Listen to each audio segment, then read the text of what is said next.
Democrats as good as what they got. I don't make judgment on Democrats or Republicans because to me, they've already sold their soul out. You know, when Donald Trump decided to run for president, the moment he became a Republican, he lost me. Even if I would have supported, because remember, he came here when I won. And he stole stuff from us. And they worked very well for him. Just watch that Netflix documentary that you featured prominently in. Really? Yeah, on Trump. You and Dean talking about how they modeled a lot of what you guys did. They absolutely see what Trump did. See, and this is the other thing, this whole Russian interference. That was just an excuse for Hillary's loss. See, the Democrats are horrible that way. When they get beat, they can't accept responsibility that maybe Hillary ran a bad campaign, maybe it wasn't a good one, and she took Trump for granted and thought she'd win so easy, and she didn't. But what they do then is they don't accept responsibility, they blame some other entity. Look at in 2000, same scenario. Gore got the most popular votes, but Bush managed with the court thing in Florida, allegedly won. You know, I'll say that. Well, what did they do then? Right away, they blamed Ralph Nader. It was Ralph's fault. Because if Ralph wouldn't have ran, all these Ralph voters would have voted for Al Gore, and that would have put him way over the top, and he'd have won. So that's what they do. They blame the Democrats. They love to place blame. Well, look at this Russian interference thing. Okay, it was a classic case of kill the messenger and not the message. Because what did Russia expose? They exposed the fraudulence of the Democratic Party, that it was all fixed. I came out and said we should be thanking the Russians. They exposed that the Democratic Party was fixed. Hillary was going to win no matter what Bernie did. It was all fixed.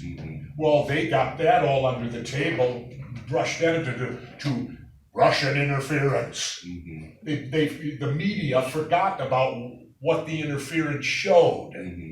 That got lost in the deal. Now it's Russia interfered. And I started laughing, going, are you kidding me? How many elections do we interfere in? And then I found out. I went to the Carnegie Mellon Institute.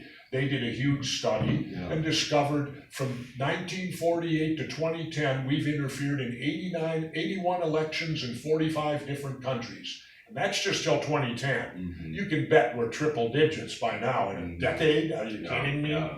We're in triple digits now. So who are we to then raise hell about interfering in an election? When we do it, it seems it's standard operating procedure. And you know what I put it to? Did you ever read Mad Magazine? You remember the little thing, spy versus spy? Black spy and the white spy, and then the first part, one of them screws the other over, and then in the back of the magazine, the other gets revenge. That's what you got here. This is spy versus spy. Russia and the US are all doing it. So, but see, to me, it was the Democrats, and then they hold to this thing, and they've now recreated the Cold War over it. Now the Cold War is back with Russia, and that's Democratic pushed, because it's all a result of Hillary losing and them needing the excuse that it was. Now they got half the Democrats believing Hillary would have won had it not been for the Russians. And I can tell you, I've come up to everybody and said, did you change your vote because of the Russians? I haven't run into one person I read a really that said they changed their vote because of Russian influence. I read a really good analysis of how their campaign failed to target and activate certain I'll voters. tell you what she did right here that was different. Trump copied me and my campaign in the fact he didn't do fundraisers, he did rallies. I didn't raise no money. I raised $300,000 to become the governor of Minnesota. $300,000. The Dems and Repubs combined spent $12 million that election.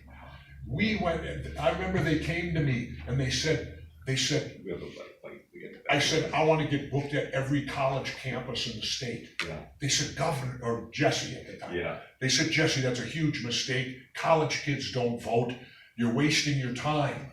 And I said, baloney. I said, the college kids have never had a chance to vote for Jesse the Body. Right. I guarantee you. We booked the colleges, they were hanging from the rafters when I'd come there. Yeah. And I remember the day of the election, Dean Barkley came into me and said, we just got word at the University of Minnesota, the lines are around the block to vote. Yeah.